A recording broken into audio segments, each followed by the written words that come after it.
예, 그러면 지금부터 특허권 실효성 제거를 위한 정부 전략에 대해서 발표를 드리겠습니다. 여러분들도 들으시면서 굉장히 조마조마하셨을 텐데 사실은 저도 굉장히 조마조마했거든요.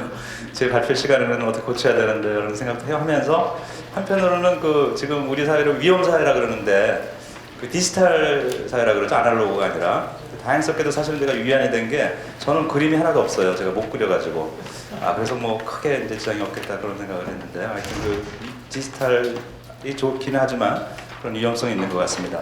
오늘 주제에 대해서 제가 좀 상당히 약간 그런 어떤 느낌이 있냐면은 사실상 많은 분들이 우리나라 특허 무효율 심판원 가면은 거의 70%, 그 다음에 특허법원 가면은 거의 70% 넘게 무효가 되는 그런 상황 하에서 과연 특허 시장이라는 게 도대체 있느냐, 작동을 하는 거냐 도대체 특허 제도가 그리고 그 원인은 무엇인가가 이제 오늘의 주제가 되겠는데, 그래서 많이 궁금해서 오셨을 텐데 사실은 저도 사실 굉장히 궁금해가지고 이제 1시간 동안 그 부분에 대해서 여러분들과 같이 의견을 나눌 텐데 결론은 저도 사실은 잘 답이 안 나오더라고요. 그래서 하여튼 노력을 해보겠습니다. 어떤 게 요인이 있을지에 대해서.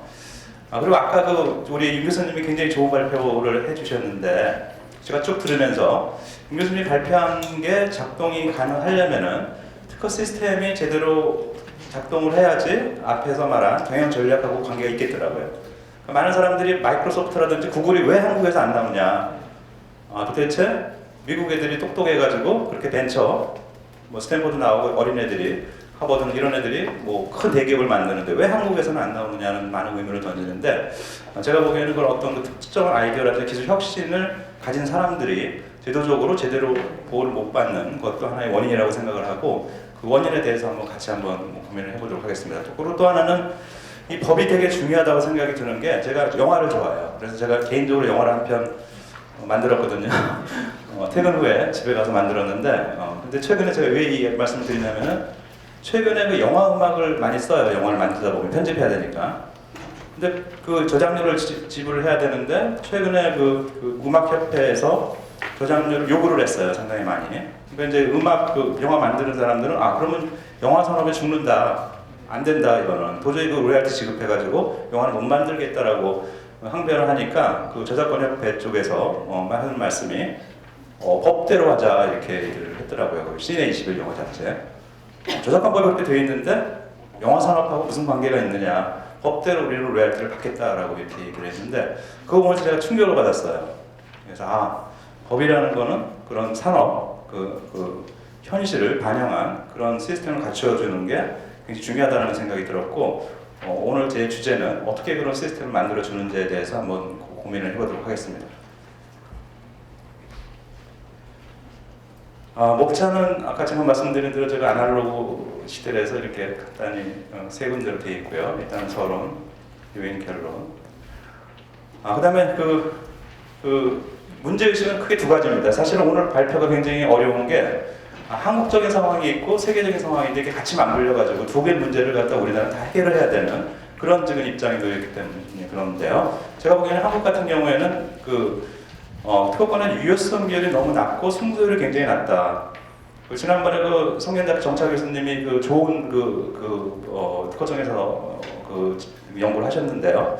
그 자료에 따르면 승률이 한 25%, 6% 이렇게 얘기를 하더라고요. 특허 승소율이 너무 낮다. 그다음에 유효성이 너무 낮다 하기 때문에 도대체 특허권을 가진 사람이 재산권이라고 할 수 있을 정도냐에 대한 의문 이런 것들이 이제 제기되고 있고요. 이런 문제를 어떻게 해결해야 될 것인지. 두 번째 문제는 우리의 문제가 아니라 사실은 이제 제가 이 자료를 준비해서 미국을 많이 봤거든요. 미국 애들은 어떻게 해결을 해야 되는지. 미국은 또 상황이 굉장히 좀 상당히 다른 상황이더라고요. 그러니까 배드 페이턴트 해가지고 특허를 받고 굉장히 유효율이 높은데 산업에 상당히 마이너스 영향을 주더라. 예를 들어서 핸드폰 하나 만드는데 특허가 1000개가 들어가는데 다 로열티를 받다고 하다 보면 못 만든다라는 IT 업계에서는 상당히 특허 시스템 자체를 좀 바꿔야 되지 않느냐 이런 움직임들. 근데 BT에서는 아니다. 굉장히 중요하다. 하나만 있으면 약 만든다라는 그런 측면들에 대한 도전 이런 이제 과제가 있는 거죠. 그 부분에 대해서 이제 유럽이라든지 이쪽에서 소프트 IP라고 이제 얘기를 하는데 어떤 입장이냐면은 주제가 좀 다를 수도 있는데 연관이 될 수 있을 것 같은데요.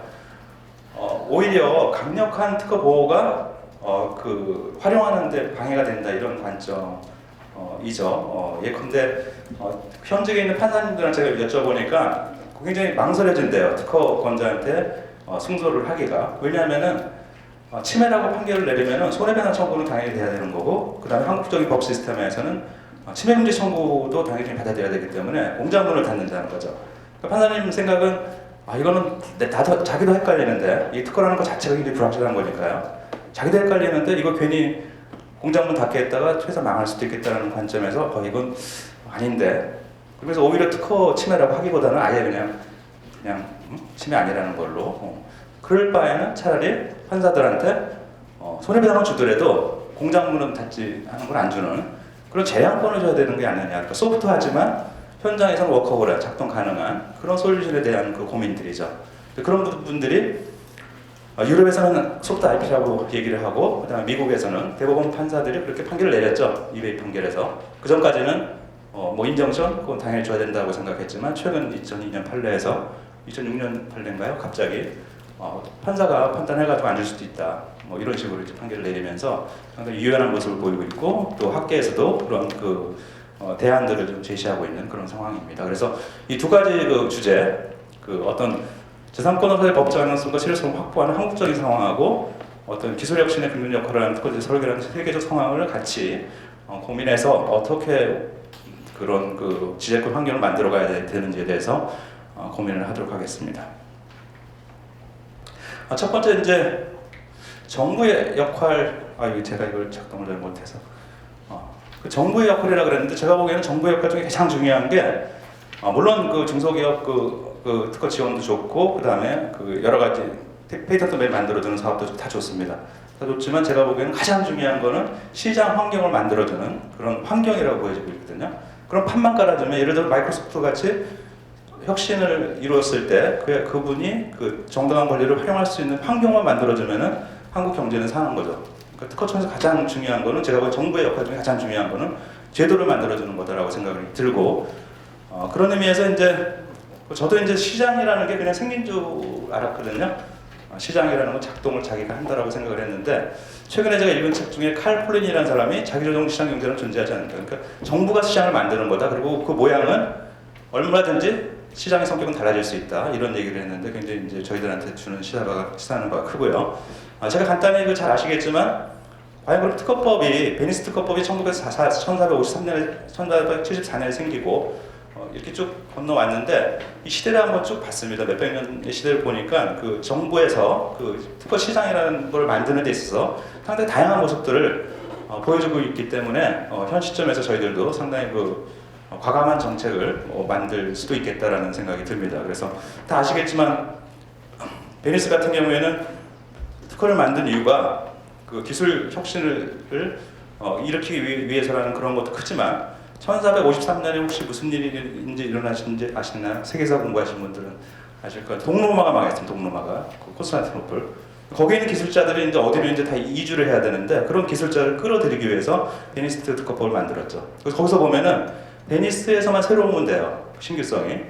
다른 나라에서 새로울 필요 없어요. 그런 식으로 이제 시장 환경을 만들어 놓은 거고요. 그 다음에 쭉 가서 네덜란드 같은 경우에는 아예 그냥 1869년부터 1910년에 특허법 폐지했죠.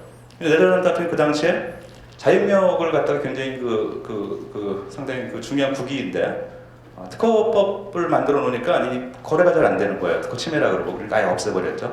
그런 식으로 아예 그냥 특허법을 없앤 경우도 있고, 근데 이제 미국 같은 경우는 처음 CAFC가 만들어지면서 아주 강력한 특허 정책, 프로트 페이턴트 정책을 썼고, 그 다음에 1993년에 들어와서 트립스가 만들어지면서 이제 어떤 법 자체가 거의 통일화되어 버리는 그런 상황이었고요. 그 다음에 최근에 들어와가지고 미국이 법도 아니고 아무것도 아니지만 판례지만, 제가 보기에는 굉장히 혁명적인 엄청난 변화를 갖다가 준 거죠. 하나의 판례가 특허권자가 반드시 그렇게 공장문을 닫는 권리를 안 줄 수도 있다라는 혁명적인 판결을 이제 끌어왔는 게 바로 그 환경. 그러니까 마이크로소프트라든지 미국의 IT 대기업들이 이래서 도저히 장사 안 된다라고 얘기를 하니까 그게 바로 이제 반영이 되는 그런 변화를 겪고 있는 것들을 보여줍니다. 그러면 현재 한국적인 상황에서 과연 정책적인 우선순위가 뭐냐라는 라는 부분을 한번 고민을 해보면요.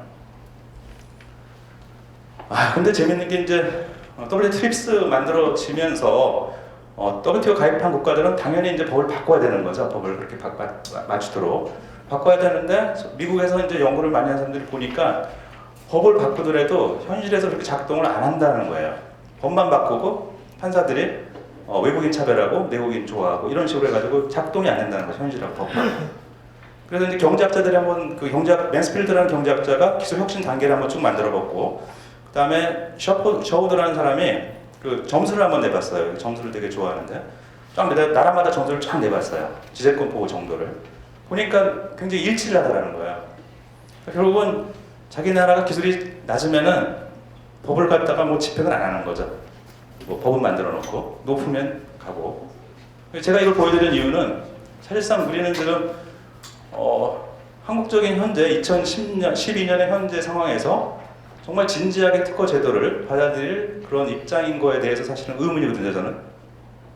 지금 그렇게 확 받아들이는 게 맞는 거냐에 대한 사회적인 그 합의가 되어 있느냐.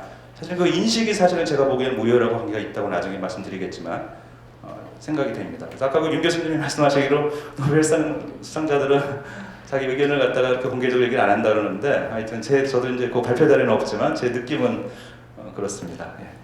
그 다음에 그 다음 단계, 그래서 제가 한국을 좀 조사를 해봤어요. 한국을 좀 오래된 자료인데 한국이 특허 제도를 어떤 식으로 운영해 왔느냐 그랬더니 우리나라도 역시 한국도 옛날에 기술 혁신이 굉장히 낮은 수준일 때 이렇게 신규성을 갖다가 그 국내 신규성을 도입했더라고요. 나름대로 한국도 그런 제도적인 변화를 갖다가 나름대로 이제 취해 왔다는 것들을 보여주고 있습니다. 그래서 이건 하나의 참고적인 사례고요.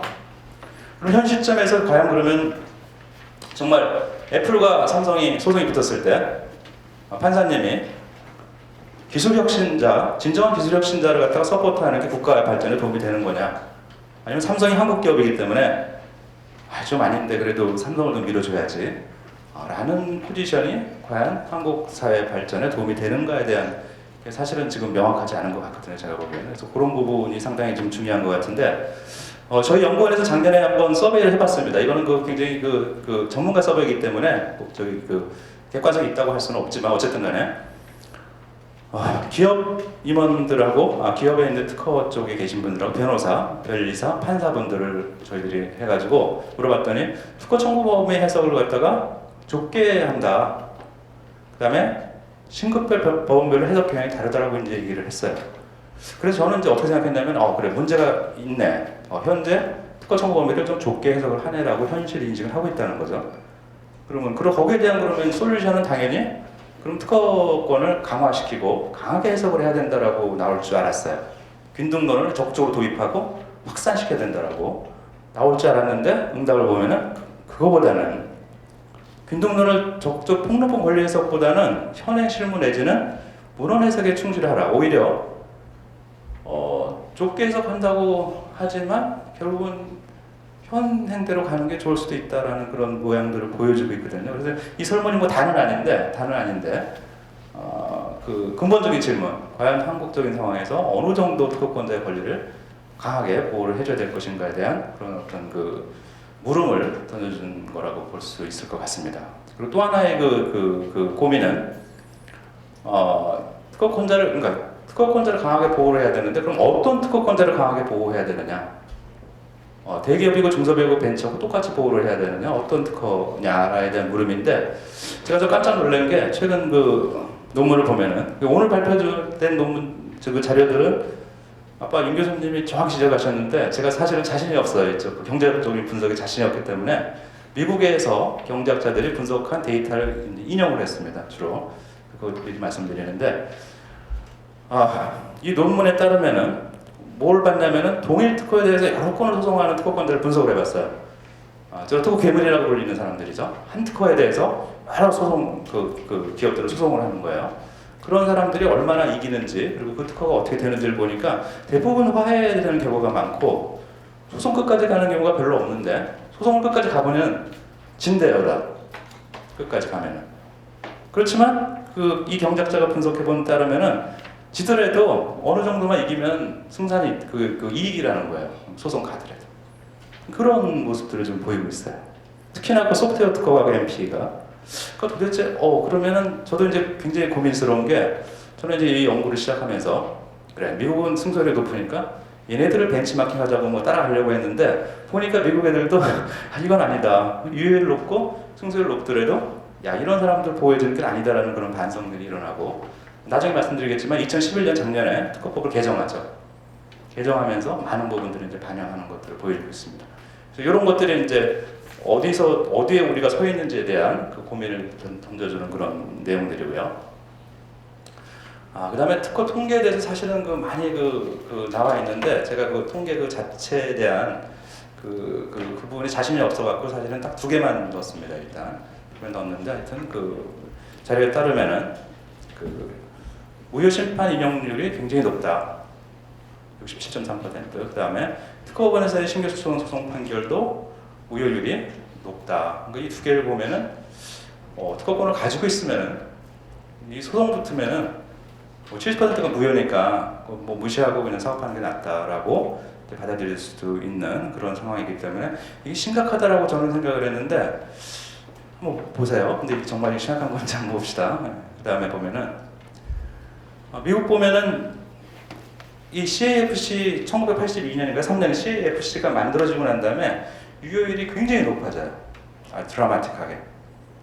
그래서 그 2개를 비교하면은 야 우리가 미국처럼 무효율을 높이는 게 필요하지 않겠느냐라는 것들을 보여주는데 이거는 너무 복잡한데 제가 이거 너무 저도 좀 이해가 좀 덜 되는데 이걸 좀 제가 그래프를 다시 한번 그려봤어요. 이거는 제가 그 전에 만든 그래프인데 정확한 그래프는 아니고 여러 가지 논문에서 제가 이제 자료를 따봤어요. 그러니까 1900년대, 41년, 50년, 82년 이전 요 하나가 다 논문에 대한 데이터고 다른 논문들이기 때문에 일관성은 없어요. 일관성은 없지만 큰 트렌드를 보여준다고 생각하는데 여기 보면은 옛날 지금 상황이죠. 사실은 우리가 지금 보면 이 정도 되면은 1941년에는 거의 뭐 이제 법정에 가지 않은 때만 미국 특허는 유효하다는 그런 얘기가 있었죠. 법정에 가기 전까지만.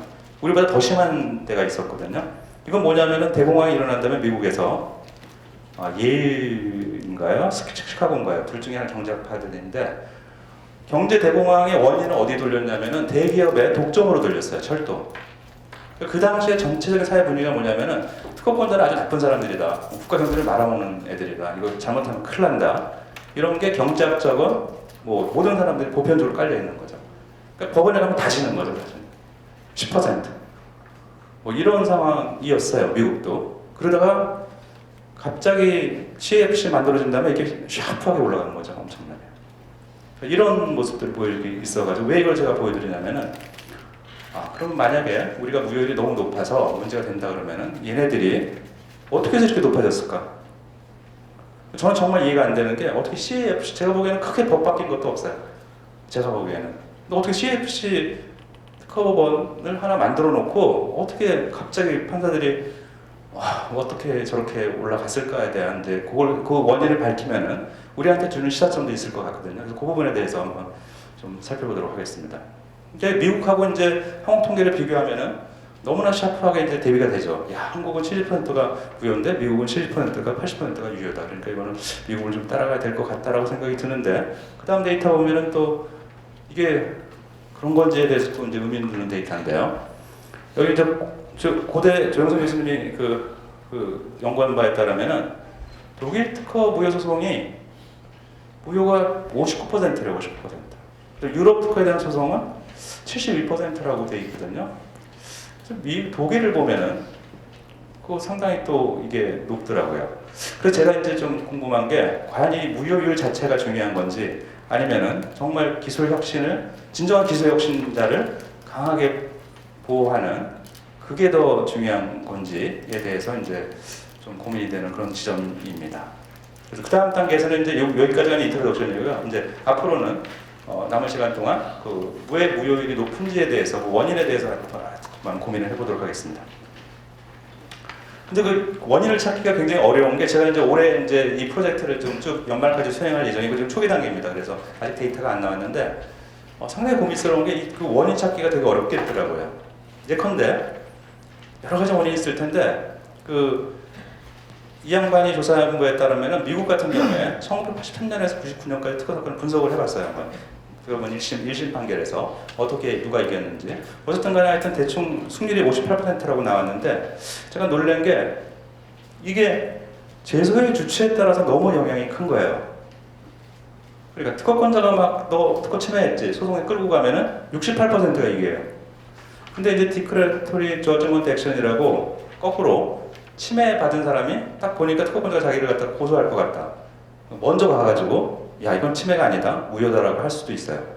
그러니까 침해한 사람이 법원에 뛰어가서 소송을 제기하면은 승률이 엄청나게 떨어지는 거예요 특허권자가.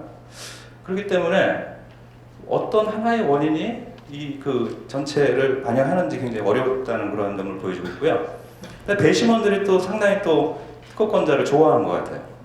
그러니까 그 미국 같은 경우에는 배심원이 판결을 내릴 수도 있고 그 버딕트 할 수도 있고 판사가 할 수도 있는데 그 비율이 굉장히 높아요. 저는 상식적으로 생각하기에 야, 기술에 대해서 무슨 판단을 내는데 어떻게 그 전화해서 아무나 불러갖고 판단을 하느냐 황당하다고 생각했거든요.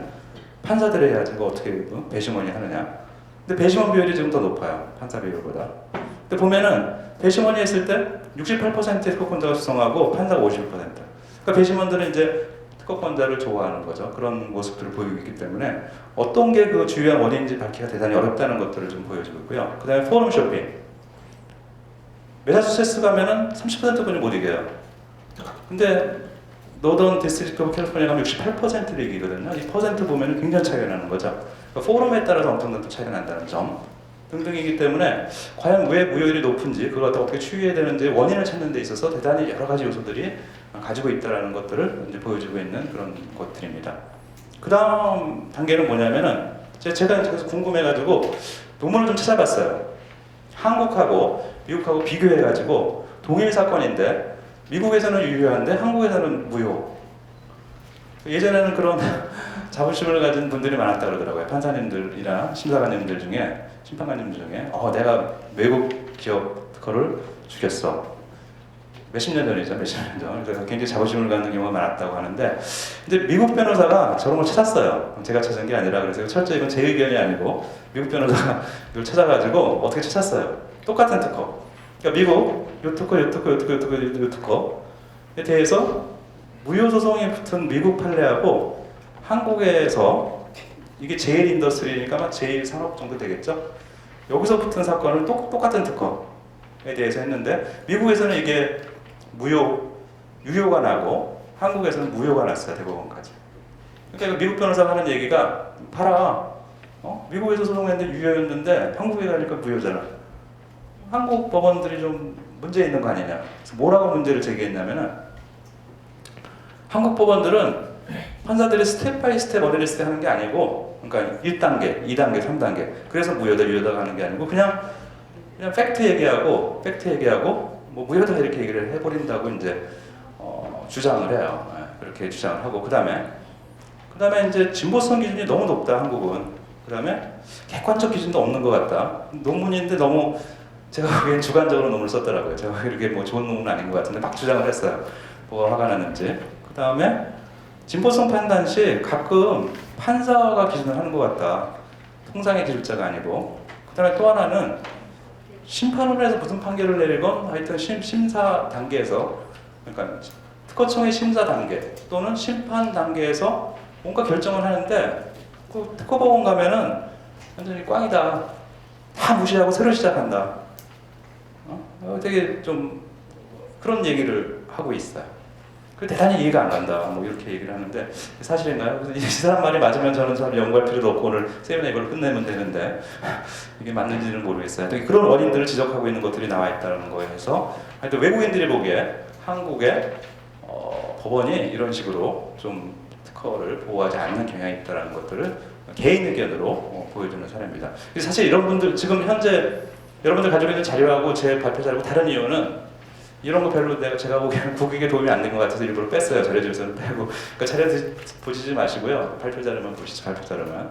그런 예민한 부분들은 제가 다 뺐기 때문에 이게 발표 자료에 안 들어가 있거든요. 그래서 이제 그러면은 제가 쭉 얘기하는 것들을 보면은 굉장히 좀 저는 좀 헷갈리더라고요. 그럼 어떻게 이걸 접근을 해야 되는? 일관성 있게 접근을 하고 싶은데 나름대로 한번 생각을 해봤어요. 아, 내가 이제 앞으로 분석을 하는데 이런 식으로 한번 가보겠다라고 한 게 어떤 거냐면은, 이 가만히 보니까 특허법을 보니까 다 아시겠지만, 이 보면은 그 발명의 통상의 기술 분야에서 통상의 기술을 찾은 자가 쉽게 실시할 수 있도록 명확하게 하라 그러고, 통상의 기술자 쉽게 실시, 쭉 보면은 자연 법칙을 이용한 기술적 창작이라 그러고, 보면은 특허 청구의 기준상 보면은 굉장히 주관적이죠. 특허법 자체가 제가 보기에는 통상의 지식을 가진 자라고 상상이 잘 안 되지 않겠어요? 판사가 판결을 내리는데 10년 전 돌아가서, 그러니까 심사 단계까지 돌아가서 그거 굉장히 어려운 거거든요. 근데 쉽게 실시라는 것도 대단히 어렵죠. 어떻게 이렇게 추상적인 규정을 갖고 특허 시스템이 돌아가는지가 저는 좀 대단히 놀라운 거예요. 어떻게 이런 법률을 갖고 이 시스템이 정말 작동을 할까라고 이제 고민을 했는데, 제 나름대로 결론 내린 게 뭐냐면은 그 다음 단계. 아, 이런 식으로 이제 이런 법적인 한계, 그러니까 말로 푸는 거죠. 이 특허라는 게. 뭐 눈으로 부동산도 아니고 눈으로 보이는 거 맨날 해석하고. 그나마 이 시스템을 유지하는 작동하는 방식을 제가 보기에는 특허법 전체적으로 흐르는 흐름이 이 소통과 조정의 과정이라고 저는 보여지는 거예요. 그러니까 처음부터 이 특허 권리법이니까 어디다, 유효다, 이게 얘기가 안 된다는 거죠. 그러니까 심사 단계, 그 다음에 심판 단계, 법원에서의 소송을 통해서 끊임없이 조율될 수밖에 없는 한계를 가졌다고 저는 보여지고, 다만 그렇게 조율되는 그 시스템이 얼마나 효율적이냐, 아니면 얼마나 비효율적이냐, 아까 얘기한 대로 심판을 해서 결과 나온 거 특허법원에서 다 X하고 그냥 새로 출발하면은 굉장히 두 배로 하는 거잖아요. 그런 자원의 낭비가 아니겠느냐. 미국도 그렇게 하는지, 이런 관점에서 제가 한번 접근을 해보려고 합니다. 이런 관점에서. 제가 보기에는 소통과 조정의 과정인데, 미국 같은 결론을 먼저 말씀드릴게요. 미국 같은 경우에는 제가 보기에는 그 앞단, 심사 단계 내지는 심판 단계 올라갈수록 거기에 자원을 집중하는 것 같아요. 거기에. 아까 저희 교수님이 잘 말씀하신 대로 특허 출원을 해가지고 평가에 반영이 된다 그러면 막 하겠죠. 근데 시스템 전체가 미국 제도 같은 경우에는 앞단에서 선행 기술을 갖다가 미리 해가지고 잘하면은 굉장히 페이버를 줘요. 나중에 소송부터도 심사 단계에서 제출한 선행 기술 자료에 대해서는 소송에도 영향을 미쳐요. 그 부분에 대해서는 덜 참조를 하는. 우리는 관계 없죠. 여기도 끝나니까. 그런 차이죠. 두 번째는 그 앞단의 행위를 굉장히 존중하는 시스템을 운영하고 있어요. 미국 같은 경우에는 앞에서 한 행위들이 뒤에 다 영향을 줘요. 앞에서 한 재심사에 대한 행위들, 그때 제출한 증거들이 뒤에 다 영향을 미치는 거죠. 우리 같은 경우에는 앞에서 관계없이 뒤에 새로 시작하는. 그게 아마 근본적인 원인이고, 우리가 뭔가 정부에서 한다 그러면은 그런 절차적인 측면에서 접근해야 되지 않는다는 게 제 이제 그 결론을 먼저 좀 내리고 싶습니다. 그래서 이런 소통과 조정의 과정과 전당 행위 존중이라는 관점에서 제가 한번 다가 아니고 미국 학자들이 조사해 놓은 것들을 간단히 설명드리겠습니다. 일단 미국 논문들을 쭉 보면은 심사관 평가가 심사하는 게 굉장히 중요하다고 얘기를 하는데, 예컨대 특허의 질이라는 게 되게 중요하다고 얘기하고, 미국에서 최근에 어떤 일이 벌어졌냐면 깜짝 놀랐는데, 제가 특허 부여율이 제가 잊어먹었는데 어디 없나요? 어쨌든 간에 몇십 %가 갑자기 꽝 떨어졌어요. 특허 부여율이 여기 있나요? 70%인가 80%였는데 몇 년 사이에 50%인가 40%로 확 떨어졌어요. 갑자기. 그럼 뭐냐면은 미국에서는 어떤 문제가 있냐면은 특허 유효율이 높다는 게 문제가 있는 게 아니라, 미국에서는 무효시키기 되게 어려워요. 특허 한번 들어가면은. 왜냐면 법정에서 들이미는 잣대가 이렇게 기울어졌어요. 이렇게. 그러니까 무효시키기 위해서는 엄청나게 더 많은 그런 증거라든지 이런 기준들이 굉장히 높아요. 무효시키기 위해서는. 그런 식으로 기울어져 있는데, 미국의 문제는 뭐냐면은 그렇게 해가지고 특허가 많이 나와서 등록이 되고 유지가 된대요. 근데 진짜 특허가 아니라는 거죠. 그렇기 때문에 얘네들이 도입한 게 뭐냐면은 심사관들을 갖다가 평가를 하는데, 랜덤하게 그냥 심사한 걸 집어가가지고 이렇게 패가지고, 야, 이거 특허 줄 것도 아닌데 왜 특허 줬느냐라고 이제 퍼센트를 매겼네요. 그렇게 검사를 하는데, 미국에서 최근에 2번 검사하는 걸 도입해. 2번. 한 번 검사하고 또 다른 부서에서 검사하고. 그러니까 특허청 심사관님들이 굉장히 스트레스 받아갖고 사표율이 굉장히 높아졌어요. 떠나는 거예요. 아니, 내가 특허청 안 다니고 말이지, 월급 듣자는데 내가 왜 있어? 이직률이 엄청나게 높아졌어요. 스트레스 받아가지고. 그런 통계들이 나와 있어요. 그 대신에 이 퀄러티는 되게 높아졌어요. 오류율이 20년 만에 3.5%. 근데 문제는 이제 이게 특허가 들려주니까 자꾸만 계속 심사라든지 뭐 재심사라든지 이쪽으로 이제 밀려가는 거죠. 그게 이제 미국의 고민은 유효율이 아니라 퀄러티, 진짜 특허가 될 만한 것들을 줘야 되겠다는 그런 것들인데, 이런 심사, 그리고 두 번째, 이게 지금 그냥 카운팅 시스템인데 그 특허권 심사관들을 평가하는 평가 기준이 점수를 매기는데 딱 두 번만 점수를 매겨요. 한 번 심사를 하잖아요. 퍼스트 액션, 처음에 야 이거 잘못됐다. 그리고 맨 마지막에 야 이건 된다 안 된다. 두 번만 카운트하지 중간에 왔다 갔다 한 거, 벨리사고 왔다 갔다 해가지고 뭐 되게 틀렸다 보정한다 이런 건 다 카운팅 안 하는 거죠. 심사관의 입장에서는 빨리 그냥 자르고 싶은 거죠. 보정 같은 거 필요 없이. 그런 게 이제 미국은 문제점이라고 지적을 하는 부분들입니다. 그리고 이런 심사 시간에 대한 거, 요거는 제가 조금 좀 예민한 주제인데, 어떤 경제학자가 한번 그림 그려봤어요. 한국에서 왜 무효율이 높으냐, 무효 인용률을 갖다 한번 그래프를 쭉 그려보고, 요에서. 그 다음에 심사관 1인당 심사 처리 건수를 갖다 그래프를 쫙 그려봤더니, 제가 보기에도 너무나 일치를 해요. 그래서 혹시 심사 기간을 단축하는 거는 굉장히 좋은 그런 시스템인데, 심사 기간을 단축하면서 만약에 심사관 1인당 심사 건수가 늘어난다면은 그게 오히려 특허 무효율을 높이는 원인 중에 하나가 될 수 있지 않을까라는 그런 가능성이 있기 때문에 특허청에서 정책을 필 때 심사 기간 단축하고 그 다음에 심사관의 1인당 처리 건수하고를 잘 조율을 해가지고 아마 적점을 찾아야 될 거라고 생각이 들거든요. 왜냐하면 심사관님들이 뭐 10시간 심사하는 거랑 20시간 심사는 다를 것 같거든요. 그래서 심사기간 단축이 더 중요하냐, 아니면 무효율을 높이지 않도록 제대로 심사를 하는 게 중요한 거에 대한 그런 이제 고민이 있어야 될 것 같습니다. 그래서 그런 데이터가 있고요. 미국에도 이제 이게 정확한지는 모르지만 일단 심사 시간 1% 증가하면은 소송이 감소돼가지고 사회적으로 굉장히 유용하다. 라는 것들을 보여주기 때문에 우리가 특허 무효율에 대해서 한번 고민을 할 때는 심사관의 심사 시간이 상당히 중요한 게 아닌가라는 생각이 드는데, 또 한편으로는 어떤 논문 보면은 무장정 그렇게 심사관 많이 뽑아갖고 무한 그렇게 심사 시간을 늘리는 게 그게 합리적이냐에 대한 그런 비판도 있습니다. 그래서 이제 제가 말씀드리고 싶은 건 어쨌든 간에 심사 시간이 되게 중요하다라는 것들을 보여주고요. 그 다음에 이제 이게 한국적인 상황하고는 좀 차이가 있을 것 같아요. 한국에 이걸 도입하기는 좀 어려울 것 같은데, 한국 같은 경우에는 증거에 대해서는 판사가 자유로 이제 판단을 하고 있죠. 근데 미국 같은 경우에는 많은 사람들이, 저도 그렇고, 어떻게 80년대 초에 미국의 CFC를 설립하고 갑자기 막 올라갔잖아, 유효율이. 그 원인을 찾는데 많은 경제학자들이 분석을 많이 하고 있거든요. 근데 그 원인 중에 하나가 무효로 바꾸기 위해서는 심사 단계에서 무효로 바꾸는 정도 있죠. 그거보다 훨씬 높은 정도의 증거를 요구를 하는 거거든요. 바뀌었어요. CFC가 만들어진 다음에. 그 전에는 preponderance of the evidence라고 했는데, 그 다음에는 clear and convincing evidence로 해가지고 일단 특허되면은 무효시키기 되게 어려워요. 기준이 달라요. 심사 단계에서의 기준하고. 제가 어떤 자료 보면 퍼센트까지 나오더라고요. 이 앞에 있는 것들은 뭐 몇 퍼센트고 60%, 이건 80% 뭐 이렇게 얘기를 해가지고 굉장히 기준이 달라진다는 점 때문에 유효율이 높다라고 이제 얘기를 하는데, 또 한편으로는 뭐라고 또 얘기하는 사람이 있냐면은, 사실은 그게 원인이 아니고 좀 이따 말씀드리겠지만 TMS 테스트라고 미국에서 진보성 판단하는 데 있어서 한국하고 굉장히 다른 점 중에 하나가, 미국의 TMS 테스트라는 그런 판례가 있었는데, 그러니까 그전 선행 기술이 알려줘야 된다는 거예요. 현재 새로운 발명에 대해서 티칭. 그리고 그거 없으면은 그건 다 특허를 진보하다는 거예요. 진보하다는 거. 좀 헷갈리신가요? 하여튼 그러니까 굉장히 어려운 거예요. 진보성이 없다고 하기가. 진보성 없으려면은 근데 그전 문헌에서 서제스천 해야 돼. 서제스천. 이런 발명에 대해서.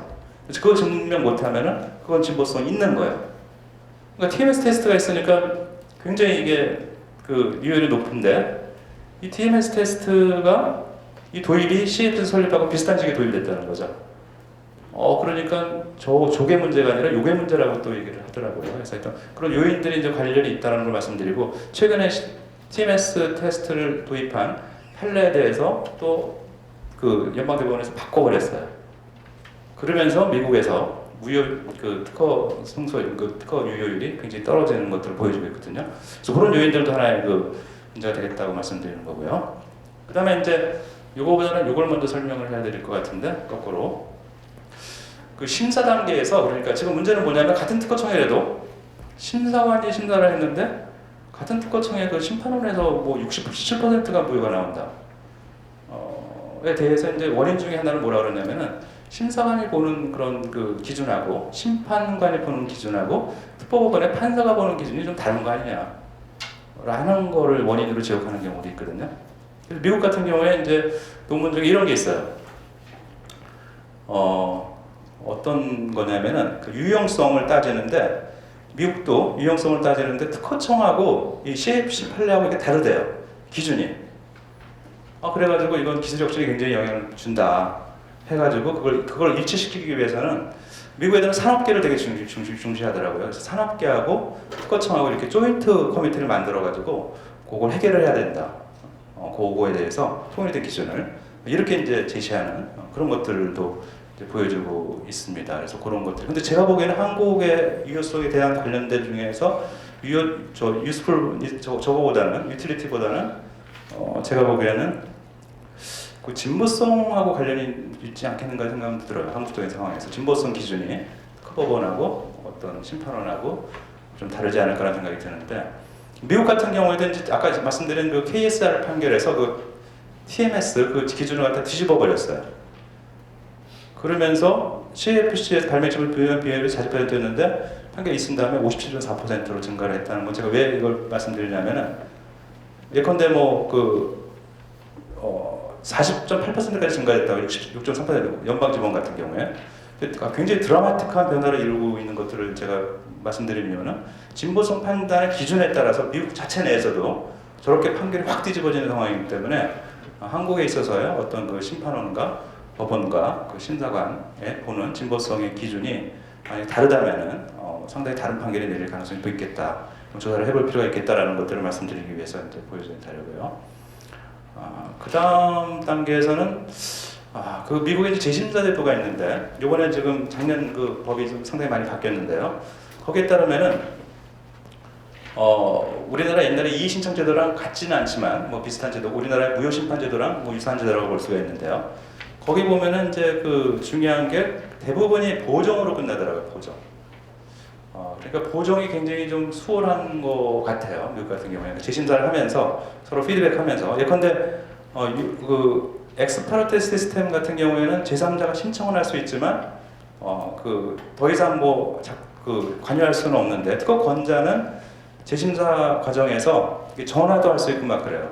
엑스파르테 같은 경우에는 그러니까 그 제3자 특허를 무효시키고 싶은 사람은 신청만 하고 그 다음 단계에서 관여를 못하는 시스템이거든요. 근데 특허권자는 문서에 안 넣는 전화도 할 수 있어요.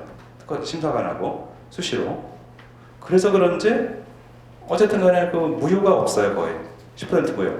그러니까 우리로 말하면 이제 무효 심판이라고 좀 만약에 대응을 시키면은 무효율이 10%인 거죠. 10%. 우리는 지금 70%인데 그 원인이 아마 맨날 전화해가지고 보정하니까 그렇지 않는 거라고 좀 생각이 드는데. 근데 재밌는 거는 제가 좀 깜짝 놀란 데이터를 발견했는데 이제 비판이 많았어요. 왜 특허권자가 맨날 전화하는 심사관하고 당연히 그러니까 계속 유효지. 제3자도 한번 관여를 하게 해라. 그리고 그 인터뷰 못하게 해라. 라고 해서 새로운 제도를 갖다 1999년 도입을 했어요.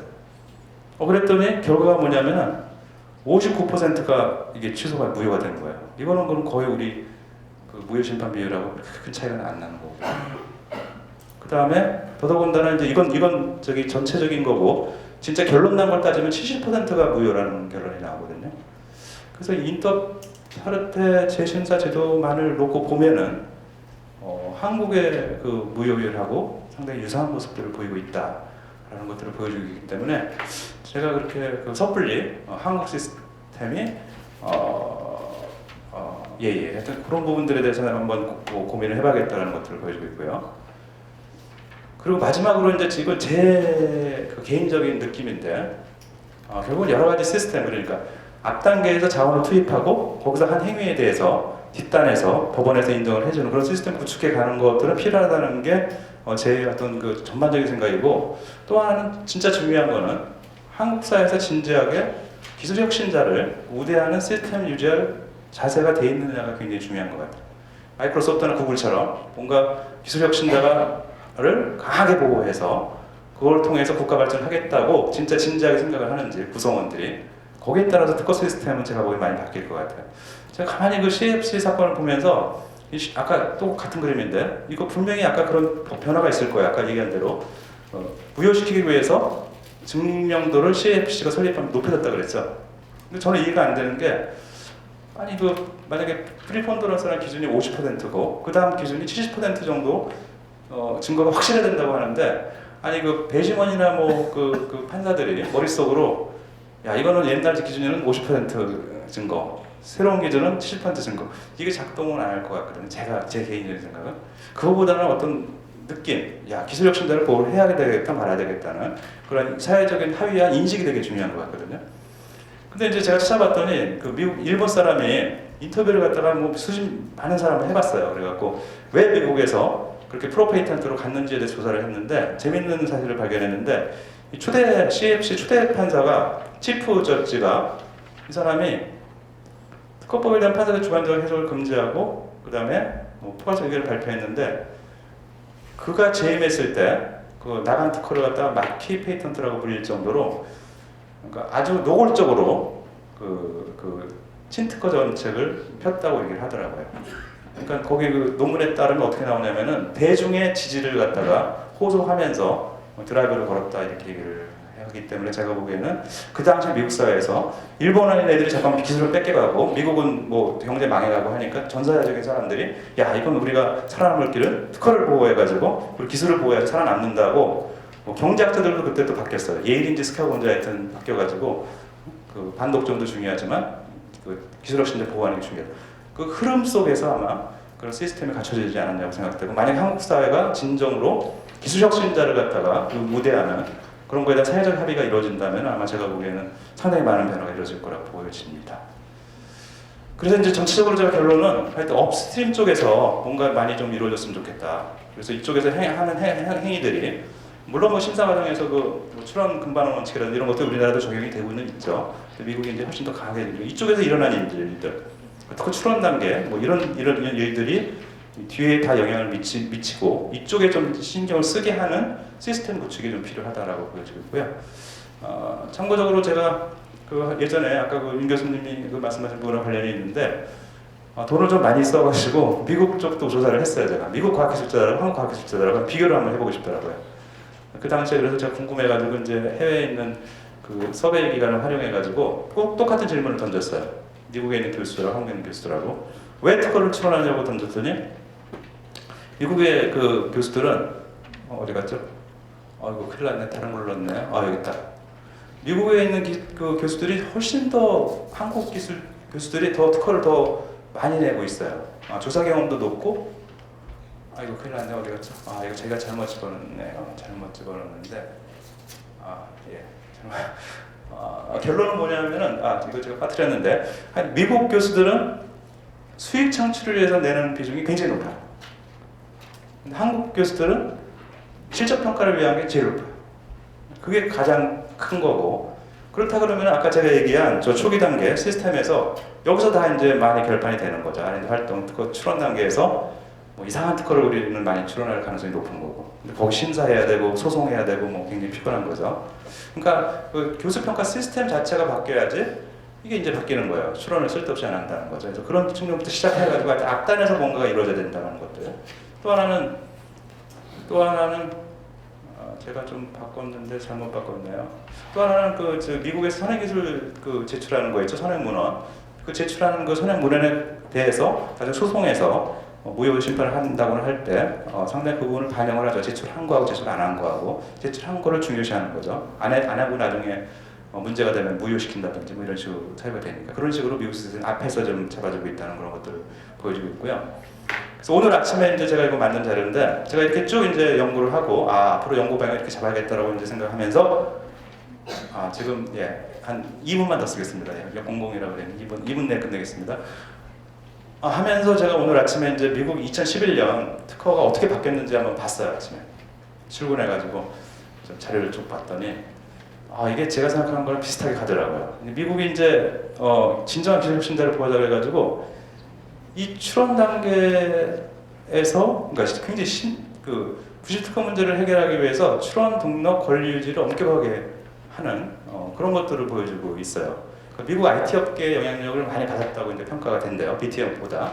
구체적으로 보면은 특허료를 인상하고 심사 단계 이신청 단계를 확대해가지고 그 제3자 선행기술 제출 시 선행기술 제한 없애고 해서 심사 관계를 강화한 거죠. 앞 단계에서.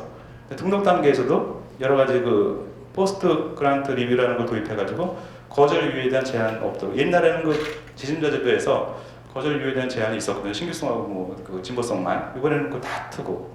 그렇게 해가지고 이 앞단에서 현재도 제가 보기엔 한국에 비해서 굉장히 앞단에서 상당히 제도가 강한데 그 제도 변화는 더 강하게 한 거죠. 더 강하게. 아예 처음부터 질 높은 특허를 만들기 위해서. 그 다음에 등록 단계에서도 소송 단계에서도 이제 최적 실시돼. 베스트 보드 같은 경우에는 거절 사유 무효사가 되는데 제가 생각하기에도 근데 그 개정법에서는 무효사유를 삭제했어요. 이건 왜 그런 거 같냐면 제가 생각하기에도 베스트 모드라는 거는 되게 주관적이죠. 이게 베스트 모드인지 아닌지 헷갈리게 되게 판단하기 어렵고 그걸 갖다가 이제 소송에서 무효로 된다면은 법적인 불확실성이 높아지니까 그걸 갖다 없애기 위해서 도입한 것 같고 결론적으로 제가 보기에는 미국의 정책 동향은 제가 아까 늘 말씀드린 대로 앞 단계에서 뭔가 걸러주자. 안 그러면 소송에서 너무 소송병이 많이 들고 기술 혁신자를 제대로 보호 못한다. 그리고 NP 같은 그런 문제가 있다라는 것들을 보여줬고요. 그리고 마지막으로 제가 이제 한국 지구연구원 연구원인데 저한테 위로가 되는 거는 미국에서는 법에 이런 걸 집어넣더라고요. 행정부 제휴국에서 NPT와 관련된 소송 건수, 부익한 소송 건수, 관련 경제적 비용, 효과성을 미치는 데에 대한 수행하도록 법에 그냥 명시를 해놨어요. 그러니까 미국이 뭔가 그 정책을 수행하는 데 있어서 연구를 통해서 그러니까 NP가 이제 결론이 안 난 거죠. 어떻게 어떻게 해보려고 그랬는데 결론이 안 났는데 법에 그걸 명시를 한 거죠. 연구를 해라 의무적으로. 그 데이터를 기초로 해가지고 다음에 바꾸겠다. 그렇기 때문에 저희들이 이제 이렇게 연구하면서 고민하는 것들이 대단히 중요하다는 것들을 보여주는 방법인 것 같아요. 결론적으로 말씀드리면은 아까 임 교수님이 발표한 그러한 어떤 부작용, 부실특허를 낸 그런 부작용 내지는 아까 임 교수님 말씀하신 그런 기술 혁신자를 위해서 진정으로 제도를 만드는 게 대단히 필요하다. 그러기 위해서는 한국의 기술 혁신 수준을 진단해서 한번 진지하게 이 시점에서 진짜로 기술 혁신자를 위한 특허 제도를 갈 시점인지에 대해서 사회적 합의가 필요하고 두 번째 특허 통계의 의미를 분석. 제가 이제 한국의 특허 통계를 인용 거의 안 했는데 사실 자신이 없거든요. 그게 일부 무효인지 전체 무효인지 이런 부분에 대한 분석 이런 것들이 좀 들어가야 될 것 같고요. 그 다음에 아까 말씀하신 대로 특허 상류 단계에서 특허 질 향상 제도가 도입하는 게 필요하겠다. 그 다음에 소통 구조 강화하고 통일을 하고 그 다음에 특허의 질 향상과 심사기간 단축이라는 두 가지 가치를 동시에 고려하는 특허 정책이 필요하고 특허의 불확실성과 기술 혁신을 적합한 특허 설계를 동시에 고려하는 아까 얘기한 소프트 IP 정도 그런 측면들. 독일 같은 경우에는 배합업체 연구를 금지했더니 독일 연구자들이 배합업체 연구를 안 하는 게 아니라 이스라엘 가가지고 수입하고 그러거든요. 그래갖고 강한 특허, 하드한 정책이 과연 기술 혁신자를 진정을 유의하는 건지에 대해서도 한번 고민을 해볼 필요가 있다고 봅니다. 이상으로 발표를 마쳤고요. 제가 죄송한 거는 사실은 많은 분들이 왜 한국의 특허물이 높은 거에 대한 진단과 결론을 기대하셨을 텐데 저는 이제 문제 제기 정도 해서 좀 죄송하게 생각합니다. 예, 감사합니다.